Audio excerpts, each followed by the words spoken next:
Students, ഒപ്റ്റിക്സിൻ്റെ പുതിയ ചാപ്റ്ററിലേക്ക് എല്ലാവർക്കും സ്വാഗതം. കഴിഞ്ഞ ക്ലാസ്സിൽ നമ്മൾ റേ ഒപ്റ്റിക്സ് അവസാനിപ്പിച്ചിരുന്നു. പുതിയ ചാപ്റ്റർ ഒപ്റ്റിക്സിൻ്റെ തന്നെ രണ്ടാമത്തെ ഭാഗമായ വേവ് ഒപ്റ്റിക്സ് ആണ്. ലൈറ്റ് എന്ന് പറയുന്ന എനർജിയെ വേവ് കൺസെപ്റ്റിലൂടെ എക്സ്പ്ലെയിൻ ചെയ്യാൻ ശ്രമിക്കുന്ന ഫിസിക്സ് ആണ്. പ്രകാശം എന്ന് പറയുന്നത് കണിക നേർരേഖയിൽ സഞ്ചരിക്കുന്ന ഊർജരൂപമല്ല എന്നും പകരം അത് തരംഗരൂപത്തിലൂടെയാണ് മീഡിയത്തിലൂടെ സഞ്ചരിക്കുന്നത് എന്നുള്ള ആശയം വെച്ചുകൊണ്ട് പ്രകാശം കാണിക്കുന്ന ഫിനോമിനകളെ എക്സ്പ്ലെയിൻ ചെയ്യാൻ ശ്രമിക്കുകയാണ് ഈ ചാപ്റ്ററിൽ ചെയ്യുന്നത്. വേവ് ഒപ്റ്റിക്സ് എന്നാണ് നമ്മൾ ആ ചാപ്റ്ററിന് പേര് കൊടുത്തത്. ഫോക്കസ് ഏരിയ ബേസ് ചെയ്തുകൊണ്ട് സംസാരിക്കുമ്പോൾ വളരെ കുറച്ച് ടോപ്പിക് മാത്രമേ ഈ ചാപ്റ്ററിൽ നിന്ന് ഡിസ്കസ് ചെയ്യാൻ പറഞ്ഞിട്ടുള്ളൂ. വളരെ പ്രധാനപ്പെട്ട 2 ടോപ്പിക്കുകൾ ഒഴിവാക്കിക്കൊണ്ടാണ് ഈ ചാപ്റ്ററിനെ ഏറ്റവും ചുരുങ്ങിയ രൂപത്തിലേക്ക് തന്നിട്ടുള്ളത്. ഫോക്കസ് ഏരിയ വെച്ച് പ്രകാരം Huygens principal, refraction and reflection of light based on Huygens principle, polarisation തുടങ്ങിയ കാര്യങ്ങൾ മാത്രമേ എക്സ്പ്ലെയിൻ ചെയ്യാൻ പറഞ്ഞിട്ടുള്ളൂ. ഇന്റർഫറൻസോ ഡൈഫ്രാക്ഷനോ വളരെ പ്രധാനപ്പെട്ട 2 ഫിനോമിനകളാണ് ഈ ചാപ്റ്ററിൽ നമ്മൾ ഒഴിവാക്കിയിട്ടുണ്ട്. എക്സ്പ്ലെയിൻ ചെയ്യേണ്ട ആവശ്യം ഇല്ല. എന്താണ് വേവ് ഒപ്റ്റിക്സ് എന്ന് നമുക്ക് നോക്കാം. പ്രകാശത്തിന്റെ അത് റിയൽ നാച്ചർ വെച്ചുകൊണ്ട്, വേവ് നാച്ചർ വെച്ചുകൊണ്ട് എക്സ്പ്ലെയിൻ ചെയ്യാൻ ശ്രമിക്കുകയാണ് ഈ ചാപ്റ്ററിൽ നമ്മൾ ചെയ്യുന്നത്. പ്രകാശം സഞ്ചരിക്കുന്നത് തരംഗരൂപത്തിലൂടെയാണ് എന്ന് പറഞ്ഞുകൊണ്ട് ക്രിസ്റ്റ്യൻ ഹൈഗൻസ് പ്രകാശത്തിന്റെ വേവ് തിയറി ഇൻട്രൊഡ്യൂസ് ചെയ്തിട്ടുണ്ട്. കോർപ്പസ്കുലാർ തിയറി പ്രകാരം പ്രകാശം ഒരു കണികയാണ് എന്നും അത് നേർരേഖയിലൂടെയാണ് സഞ്ചരിക്കുന്നത് എന്നുമാണ് നമ്മൾ പഠിച്ചു വെച്ചിരുന്നത്. അത് പ്രകാരമാണ് നമ്മൾ റേ ഒപ്റ്റിക്സ് എന്ന് പറയുന്ന ഹെഡിങ്ങിൽ പ്രകാശം കാണിക്കുന്ന ഫിനോമിനകളെ എക്സ്പ്ലെയിൻ ചെയ്തത്. എന്നാൽ പ്രകാശം കാണിക്കുന്ന പല ഫിനോമിനകൾക്കും വിശദീകരണം കൊടുക്കുവാൻ റേ ഒപ്റ്റിക്സ് എന്ന് പറയുന്ന ശാഖയ്ക്ക് സാധിക്കാത്തതുണ്ട്. എക്സാമ്പിൾ ആയിട്ട് ഇന്റർഫറൻസ് പ്രകാശം കാണിക്കുന്ന ഒരു ഫിനോമിനയാണ്. ഡൈഫ്രാക്ഷൻ പ്രകാശം കാണിക്കുന്ന വേറൊരു ഫിനോമിനയാണ്. ഈ 2 ഫിനോമിന എക്സ്പ്ലെയിൻ ചെയ്യണമെങ്കിലും പ്രകാശം എന്ന് പറയുന്നത് ഒരു തരംഗമാണ് എന്ന് വിചാരിച്ചാൽ മാത്രമേ സാധിക്കുകയുള്ളൂ. അതുകൊണ്ട് പ്രകാശം, ഇന്റർഫറൻസ്, ഡൈഫ്രാക്ഷൻ തുടങ്ങിയ പ്രതിഭാസങ്ങൾ എക്സ്പ്ലെയിൻ ചെയ്യുന്നതിന് വേണ്ടി തരംഗമാണ് എന്ന് വിചാരിച്ചുകൊണ്ട് അത് കാണിക്കുന്ന പ്രോപ്പർട്ടീസിനെ നമ്മൾ വേവ് തിയറിയിലാണ്, വേവ് ഒപ്റ്റിക്സിലാണ് എക്സ്പ്ലെയിൻ ചെയ്യാൻ ശ്രമിക്കുന്നത്. ഒരു വേവ് മീഡിയത്തിലൂടെ സഞ്ചരിക്കുന്നത് എങ്ങനെയാണ് എന്ന് നമുക്കറിയാം. ഫോർ എക്സാമ്പിളായി ഒരു വാട്ടർ സർഫസിൽ, ഒരു കുളത്തിൽ നമ്മൾ ഒരു കല്ലിട്ട് കഴിഞ്ഞാൽ നമ്മൾ ആ കല്ലിടുന്ന സ്ഥലത്ത് ഒരു ഡിസ്റ്റർബൻസ് പ്രൊഡ്യൂസ് ചെയ്യും. അതുവരെ ഇക്വിലിബ്രിയം അവസ്ഥയിൽ ഇരുന്ന വാട്ടർ സർഫസ് ചില പ്രത്യേക തരം ചലനങ്ങൾ കാണിക്കാൻ തുടങ്ങും. നമ്മൾ ഉണ്ടാക്കിയ ഡിസ്റ്റർബൻസ് ആണ്, എനർജി ചേഞ്ചിനെയാണ് നമ്മൾ വേവ് എന്ന് വിളിക്കുന്നത്. നോക്കുക, ഡിസ്റ്റർബൻസ് വാട്ടറിന്റെ സർഫസിലൂടെ അതിന്റെ കരകളിലേക്കൊക്കെ സ്പ്രെഡ് ചെയ്യുന്നത് നമ്മൾ കണ്ടിട്ടുണ്ട്. എങ്ങനെയാണ് അത് സ്പ്രെഡ് ചെയ്യുന്നത്? അത് ഓളങ്ങളുടെ ഷേപ്പിലാണ് സ്പ്രെഡ് ചെയ്യുന്നത്. മുകളിലോട്ടും താഴോട്ടുമുള്ള വാട്ടർ മോളിക്യൂളിന്റെ ചലനം അത് മറ്റു വാട്ടർ മോളിക്യൂളുകൾ അതിനനുസരിച്ച് ചലിപ്പിച്ച് അവസാനം കരയിലേക്ക് ആ ഡിസ്റ്റർബൻസ് എത്തുന്നത് നമ്മൾ കണ്ടിട്ടുണ്ട്. തിരിച്ചങ്ങോട്ടും ഇങ്ങോട്ടുള്ള മൂവ്മെന്റ് ഒക്കെ സർഫസിൽ ഉണ്ടാകുന്നുണ്ട്. എന്തായാലും ആ വാട്ടർ സർഫസിൽ പൊങ്ങിക്കെടുക്കാൻ പറ്റുന്ന ഒരു പ്ലാസ്റ്റിക് കഷ്ണം നിങ്ങൾ ഇട്ട് നോക്കൂ. നിങ്ങൾക്ക് കാണാൻ പറ്റും ആ പ്ലാസ്റ്റിക് കഷ്ണം ഈ വാട്ടർ സർഫസ് മുകളിലേക്കും താഴേക്കും പോകുന്നതിനനുസരിച്ച് മുകളിലോട്ടും താഴോട്ടും മാത്രം സഞ്ചരിക്കുക എന്നതിൽ കവിഞ്ഞ് സർഫസിലൂടെ കരയിലേക്ക് നീങ്ങി വരുന്നത് കണ്ടിട്ടുണ്ടാവില്ല. അതിന് കാരണം വാട്ടർ പാർട്ടിക്കിൾ മുകളിലോട്ടും താഴോട്ടും സഞ്ചരിക്കുമ്പോൾ ഡിസ്റ്റർബൻസ് സർഫസിലൂടെ മറ്റു സ്ഥലങ്ങളിലേക്ക് സ്പ്രെഡ് ചെയ്തു പോവുകയാണ്. ഇങ്ങനെ മീഡിയം കാണിക്കുന്ന ഡിസ്റ്റർബൻസിനെ മറ്റു സ്ഥലങ്ങളിലേക്ക് എത്തിക്കാൻ വേണ്ടി മീഡിയം കാണിക്കുന്ന ചലനത്തെയാണ് നമ്മൾ വേവ് മോഷൻ എന്ന് വിളിക്കുന്നത്. ഉയർന്ന ഭാഗത്തെ ക്രസ്റ്റ് എന്നും താഴ്ന്ന ഭാഗത്തെ ട്രഫ് എന്നും പറഞ്ഞുകൊണ്ട് നമ്മൾ പഠിച്ചു വെച്ചിട്ടുണ്ട്. ആ ഡിസ്റ്റർബൻസ് പ്രൊഡ്യൂസ് ചെയ്ത പോയിന്റിൽ നിന്നും ഒരു നിശ്ചിത അകലം, വാട്ടർ സർഫസിൽ സോഴ്സ് എന്ന് പറഞ്ഞ് ഞാൻ കല്ലിട്ട ഭാഗത്തെ രേഖപ്പെടുത്തിയാൽ അതിൽ നിന്നും ഒരു നിശ്ചിത അകലത്തിലേക്ക്, 10 മീറ്റർ അകലത്തിലേക്ക് ഒരു വാട്ടർ പാർട്ടിക്കിളിന്റെ അവസ്ഥ എന്താണെന്ന് ഞാൻ നോക്കിയാൽ അത് മുകളിലോട്ടാണ് പോകുന്നതെങ്കിൽ ആ 10 മീറ്റർ ഏത് സൈഡിലേക്ക് പിടിച്ചാലും വാട്ടർ പാർട്ടിക്കിൾ മുകളിലോട്ട് സഞ്ചരിച്ചിരിക്കും. മുകളിലോട്ട് സഞ്ചരിച്ച എല്ലാ പാർട്ടിക്കിളിനെയും ചേർത്ത് വരച്ചപ്പോൾ എനിക്ക് കിട്ടുന്നത് ഒരു സർക്കുലർ ഷേപ്പ് ആയിരിക്കും വാട്ടർ സർഫേസ്. ആ സർക്കുലർ ഷേപ്പിലുള്ള വാട്ടർ മോളിക്യൂളിന്റെ അവസ്ഥ എന്താ? വാട്ടർ പാർട്ടിക്കിൾ സർഫസിന് പെർപെൻഡിക്കുലറായി മുകളിലോട്ട് മാത്രം പോകുന്നു, ഒരേ ഉയരത്തിൽ. അവയെല്ലാം ചേർത്ത് വരച്ചപ്പോൾ കിട്ടിയ സർഫസ് ആണ് എനിക്ക്, ഒരു സ്ട്രക്ചർ ആണ് എനിക്ക് സർക്കിൾ എന്ന് പറഞ്ഞത്. നോക്കൂ, ഒരേപോലെ വൈബ്രേഷൻ കാണിക്കുന്ന ആളുകളെ ഒരേ ഫേസിൽ ചലനം കാണിക്കുന്ന ആളുകൾ എന്നാണ് വിളിക്കുന്നത്. ഒരേ ഫേസിൽ ചലനം കാണിക്കുന്ന ആളുകളെ തമ്മിൽ ചേർത്ത് വരച്ചാൽ കിട്ടുന്ന സർഫസിന് നമ്മൾ വിളിക്കുന്ന പേരാണ് വേവ് ഫ്രണ്ട്.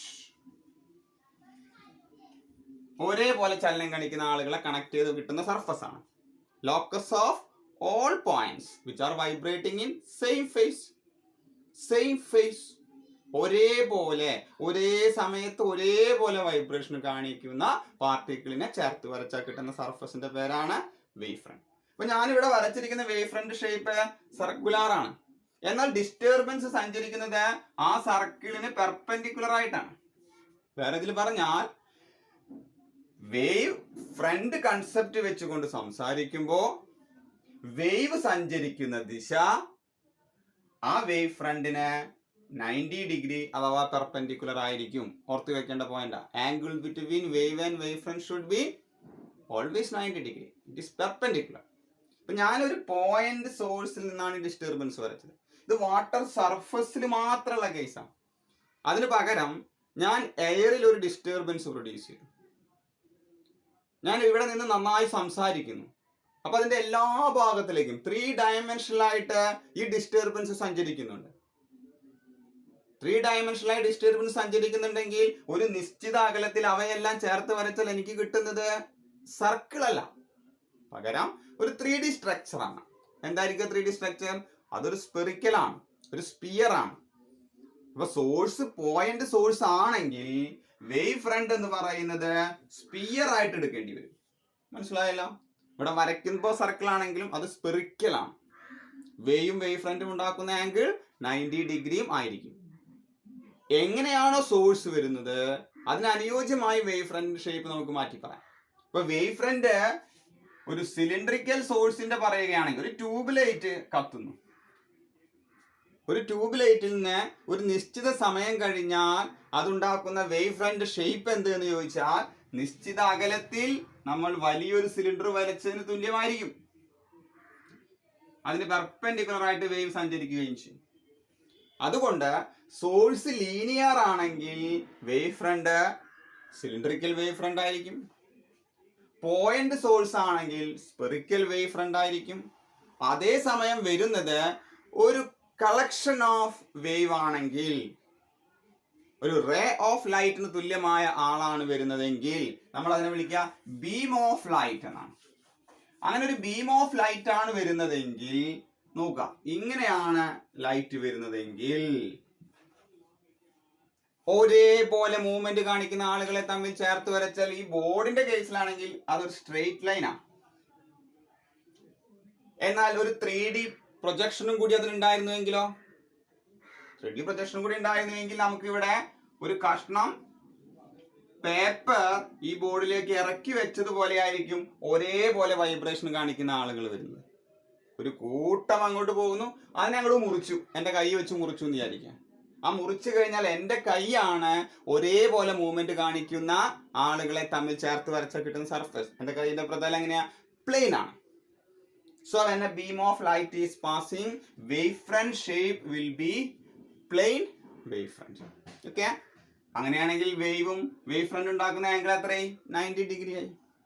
വേവ് ഒപ്റ്റിക്സ് നമ്മൾ എക്സ്പ്ലെയിൻ ചെയ്യാൻ പോകുന്നത് റേ കൺസെപ്റ്റിൽ മാറി വേവ് കൺസെപ്റ്റ് വെച്ചുകൊണ്ടാണ്. വേവ് കൺസെപ്റ്റ് വെച്ച് പറയുമ്പോൾ നമ്മൾ പറയാൻ പോകുന്നതാണ് wave front. Wave front concept വെച്ചുകൊണ്ടാണ് തിയറി എല്ലാം നമ്മൾ എക്സ്പ്ലെയിൻ ചെയ്യാൻ പോകുന്നത്.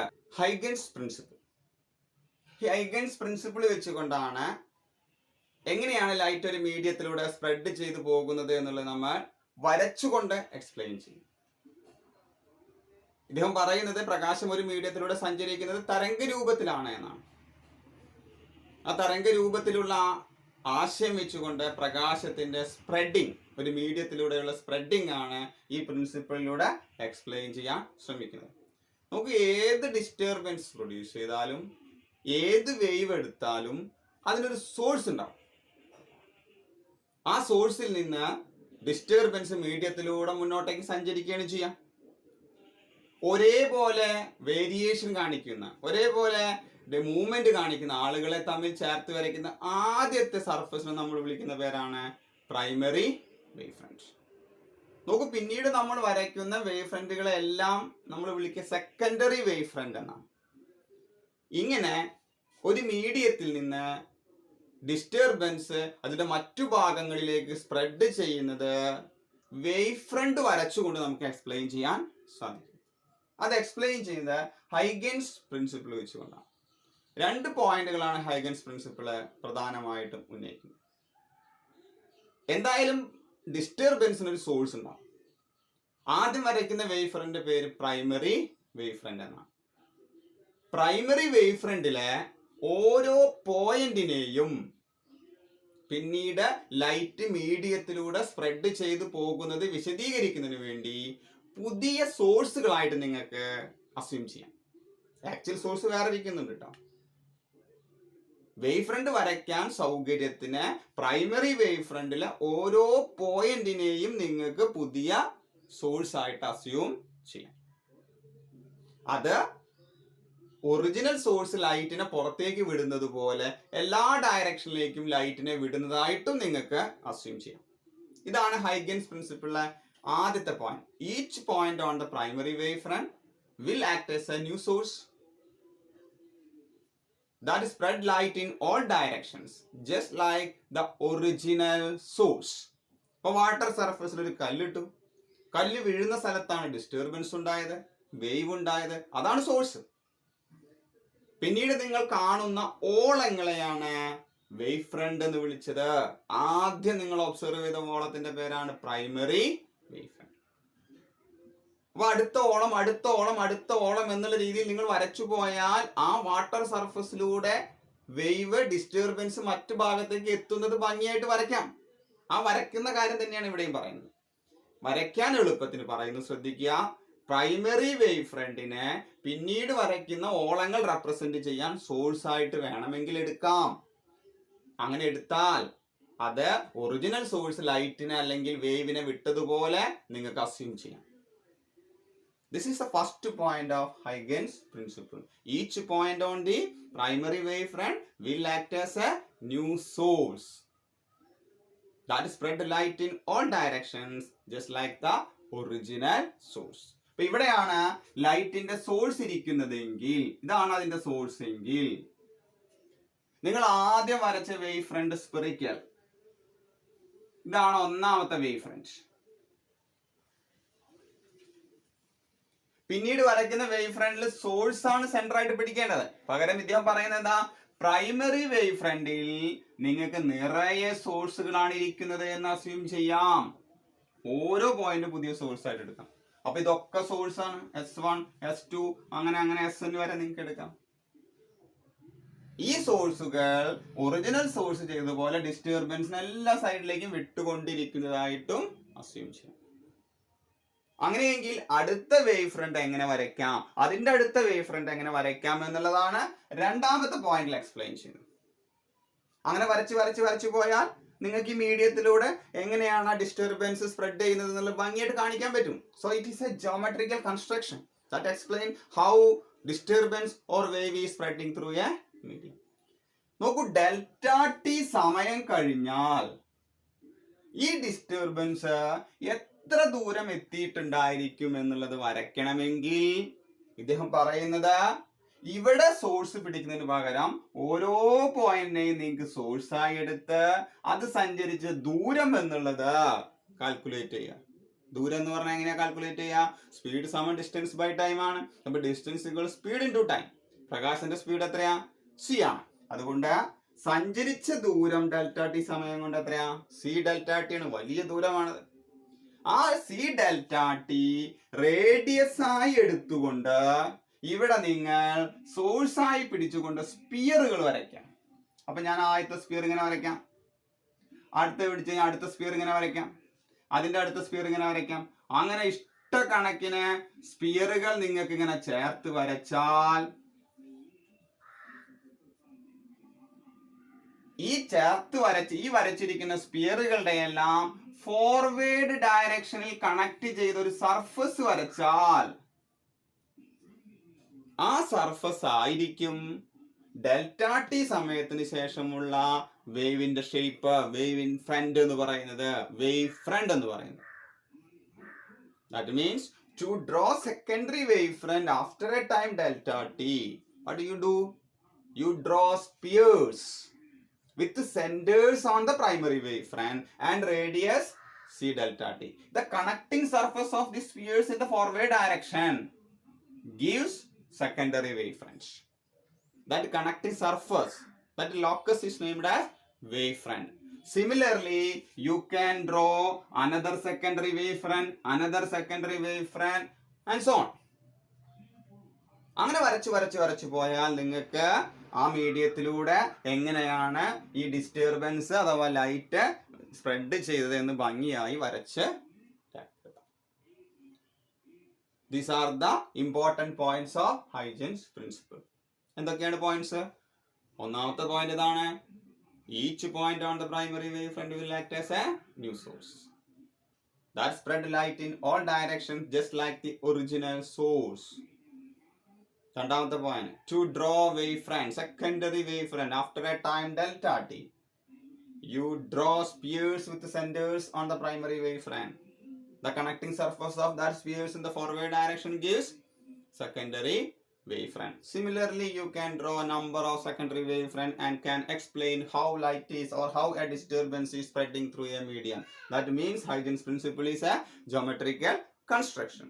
Okay. Reflection based on wave theory വെച്ചുകൊണ്ട് റിഫ്ലക്ഷൻ എന്ന് പറയുന്ന ഫിനോമിന എക്സ്പ്ലെയിൻ ചെയ്യാൻ ശ്രമിക്കുന്നത്. എന്താണ് റിഫ്ലക്ഷന്റെ നിയമം? Incident ray, reflected ray, normal should be in same plane. പ്രധാനപ്പെട്ട രണ്ടാമത്തെ പ്രിൻസിപ്പിൾ എന്താണ്? ആംഗിൾ ഓഫ് ഇൻസിഡൻസും ആംഗിൾ ഓഫ് റിഫ്ലക്ഷനും സെയിം ആയിരിക്കണം. ഇത് രണ്ടും പ്രൂവ് ചെയ്ത് കഴിഞ്ഞാൽ നമ്മൾ പറയുന്ന പ്രോസസ്സ് റിഫ്ലക്ഷൻ ആയിരിക്കും. ഇവിടെ നമുക്ക് ഇൻസിഡന്റ് റേ കൺസെപ്റ്റ് ഇല്ല, പകരം ഞാൻ പറയാം ഇൻസിഡന്റ് വേവ് ഫ്രണ്ട് എന്നാണ്. റിഫ്ലക്റ്റഡ് റേ ഇല്ല, റിഫ്ലക്റ്റഡ് വേവ് ഫ്രണ്ട് ആണുള്ളത്. അപ്പൊ ആംഗിൾ ഓഫ് ഇൻസിഡൻസ് പറഞ്ഞാൽ എന്താവും? It is angle between incident ray എന്ന് പറയരുത്, incident wave front and surface. Normal മാറ്റി, ഇതാണ് വ്യത്യാസം. Angle of reflection, it is angle between reflected wave front and surface. സർഫസുമായിട്ടാണ് ആംഗിള് പറയുന്നത്. ഇപ്പൊ ഞാൻ എ ബി എന്ന് പറയുന്ന ഒരു വേവ് ഫ്രണ്ട്, ഒരു പ്ലെയിൻ വേവ് ഫ്രണ്ടാണ്. അത് ഒരു കണ്ണാടിയിൽ വന്ന് പതിച്ചിരിക്കുന്നു. കണ്ണാടിക്ക് പേര് കൊടുക്കണം XY എന്ന് പറയുന്ന ഒരു മിററിലാണ് വന്ന് പതിച്ചിട്ടുള്ളത്. ചെരിഞ്ഞു പതിക്കുകയാണ് പറയുന്ന ഒരു വേവ് ഫ്രണ്ട്, ചെരിഞ്ഞിട്ട് XY എന്ന് പറയുന്ന ഒരു മിററിലാണ് വന്ന് പതിക്കുന്നത്. നോക്കൂ, ഇത് ഇങ്ങനെയാണ് വരുന്നത്. ഇങ്ങനെ വന്ന് പതിക്കുമ്പോ ആദ്യം വേവ് ഫ്രണ്ട് ഒരു ഭാഗം കണ്ണാടിയിൽ തട്ടിയിട്ടുണ്ട്, അത് എയിലാണ്. അപ്പൊ ബി എന്ന് പറയുന്ന വേവ് ഫ്രണ്ട് ഭാഗം നിൽക്കുന്ന എയറിലാണ്. ഞാൻ ബ്ലൂ ഇങ്കിലാണ് അത് വരച്ചു വെച്ചിട്ടുള്ളത്. ആ വേവ് ഫ്രണ്ട് കണ്ണാടിയുമായി ഉണ്ടാക്കുന്ന ആംഗിളാണ് I എന്ന് ലേബൽ ചെയ്തിട്ടുള്ളത്. ഓക്കെ, ആ എ ബി വേവ് ഫ്രണ്ട് ചെന്ന് ഇടിച്ചു. അപ്പൊ ബി നിൽക്കുന്നത് എയറിലാണ്. ബി എന്നുള്ള പോയിന്റിലെ ലൈറ്റിന് ബി പ്രൈം എന്ന് പറയുന്ന സർഫസിലുള്ള പോയിന്റിലേക്ക് എത്തണമെങ്കിൽ ഒരു ചെറിയ സമയം വേണം, ഡെൽറ്റ ടി. ഇപ്പൊ ബിയിലെ ലൈറ്റ് ബി പ്രൈമിൽ എത്തുമ്പോൾ എയിലെ ലൈറ്റ് ഓൾറെഡി സർഫസിൽ ഇടിച്ചിരിക്കുകയായിരുന്നു. അപ്പൊ ഇവിടത്തെ ലൈറ്റ് ഡെൽറ്റ ടി സമയം കൊണ്ട് തിരിച്ചു പോയിരിക്കും, ശരിയല്ലേ?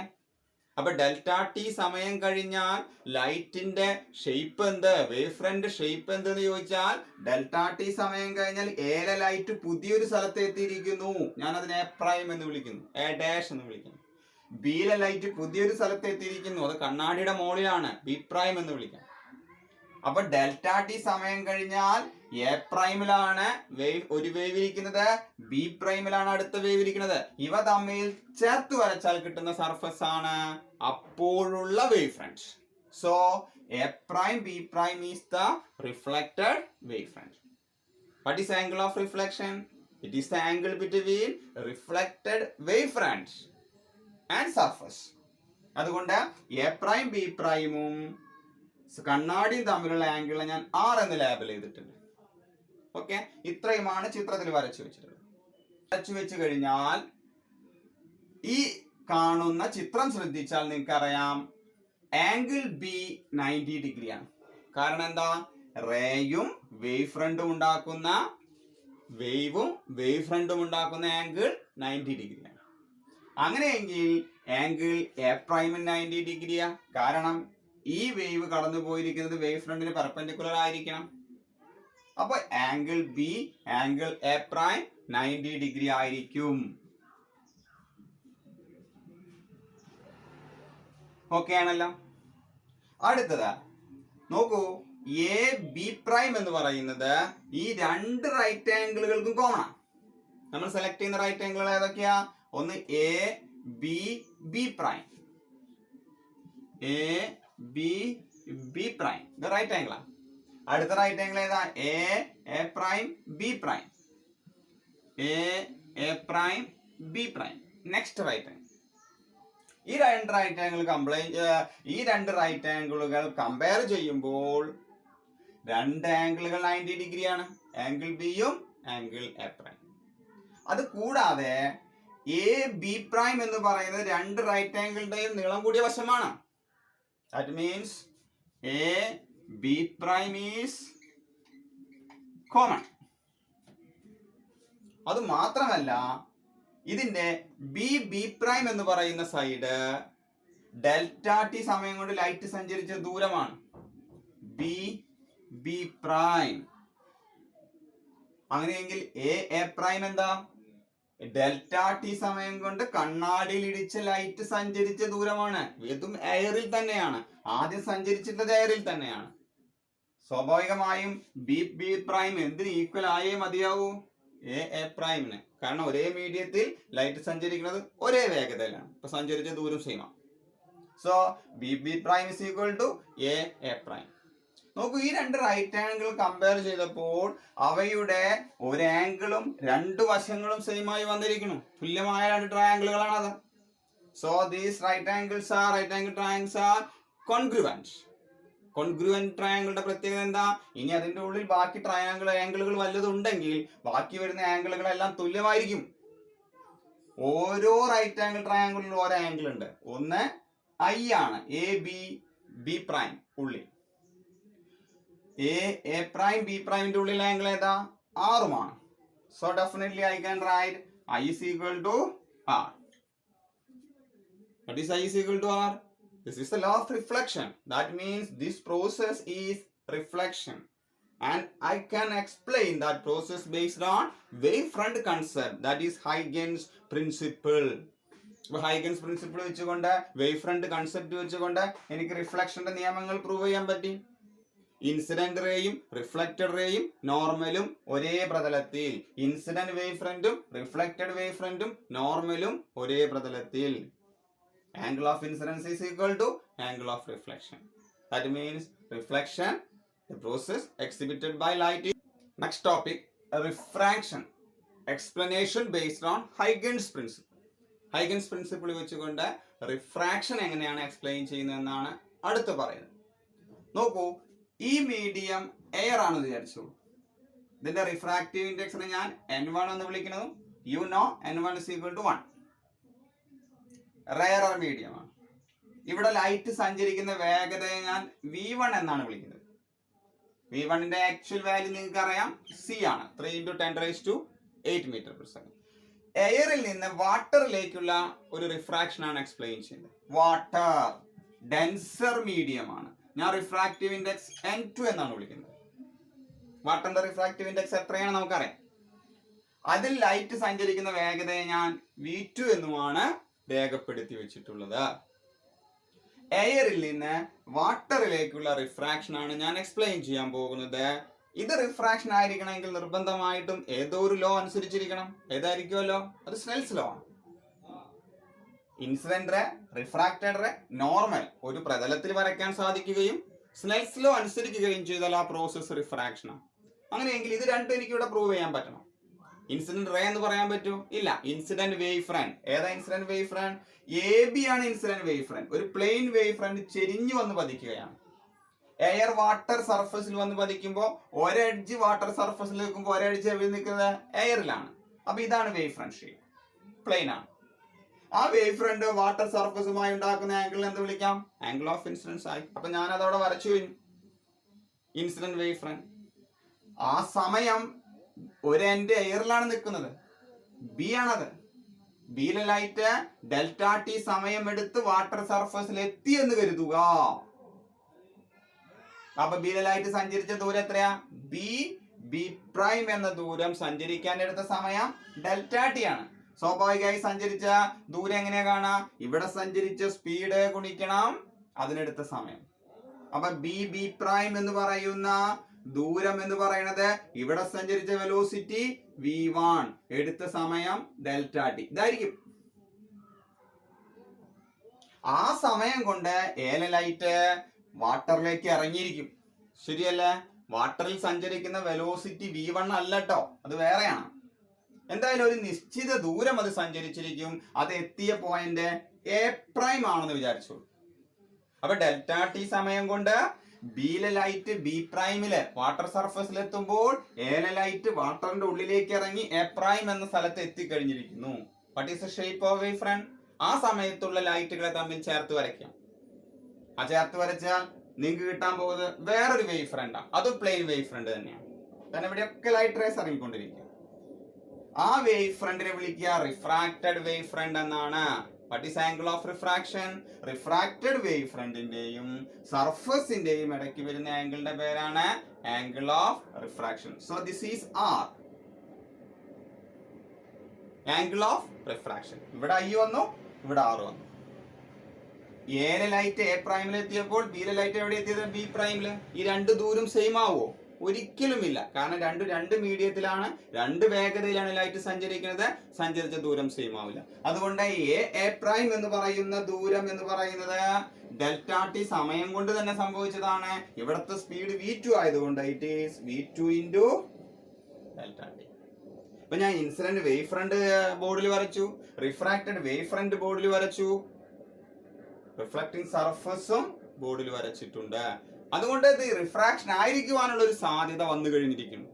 ഇനി ഇത് റിഫ്രാക്ഷൻ ആണെന്ന് പ്രൂവ് ചെയ്യണമെങ്കിൽ which will obey Snell's law. What is Snell's law? Sin I by sin R is equal to n2 by n1. Refractive index of second medium divided by refractive index of first medium. In terms of velocity, Snell's law is v1 by v2. Snell's law വേറെ രൂപം എങ്ങനെയുണ്ട്? ഒന്നാമത്തെ മീഡിയത്തിലെ velocity divide by രണ്ടാമത്തെ മീഡിയത്തെ വെലോസിറ്റിക്ക് equal ആണത്. അതല്ലെങ്കിൽ wave ലെങ്ത്തിന്റെ equation ഇങ്ങനെയുണ്ട് കേട്ടോ, λ1 by λ2. ഇതിൽ ഏതെങ്കിലും ഒന്ന് നിങ്ങൾ പ്രൂവ് ചെയ്ത് കൊടുത്താൽ മതി. ഒന്നുകിൽ ഇങ്ങനെ, അല്ലെങ്കിൽ ഇങ്ങനെ, അല്ലെങ്കിൽ ഇങ്ങനെ. ഇത് പ്രൂവ് ചെയ്ത് കൊടുത്താൽ that means that process obey Snell's law. നമുക്ക് സൈൻ ഐയും സൈൻ ആർ ഒന്ന് കണ്ടുനോക്കാം. ഇതല്ല ഐ വരുന്ന മട്ടത്രികോണം ഏതാ അവിടെ? A b prime b. അവിടെ സൈൻ ഐ കണ്ടാൽ എന്ത് വരും? എതിർവശം ബൈ കർണം, opposite side b B prime divided by നീളം കൂടിയ വശം a b prime. that is equal to, what is b b prime? b b prime is equal to v1 into delta t divided by ab. അടുത്ത right angle triangle എടുത്തു, അത് ഇതാണ്. A prime A b prime, A prime B prime. അവിടെ sine r കണ്ടോക്കാം. Sine r is equal to opposite side a prime by നീളം കൂടിയ വശം a b prime. എന്താ എ പ്രൈം എന്ന് പറഞ്ഞാൽ? എ പ്രൈം തന്നെ v2 ഡെൽറ്റ ടി ആണ്. അപ്പൊ v2 delta t divided by a b prime. ഇവിടെയും a b prime. Sine i by sine r is equal to v1 delta t divided by a b prime or divided by v2 delta t divided by ab prime. ab prime get cancelled. delta t get cancelled. You get v1 by v2. Sin I by sin r equal to v1 by v2 ആണെങ്കിൽ you can write sin I by sin r is equal to n2 by n1. It is the famous Snell's law. That means based on the wavefront concept, you also explain the phenomena refraction. Refraction എന്ന് പറയുന്ന പ്രകാശം കാണിക്കുന്ന പ്രതിഭാസവും നിങ്ങൾക്ക് Huygens theory വെച്ചുകൊണ്ട് explain ചെയ്യാം. This is the explanation.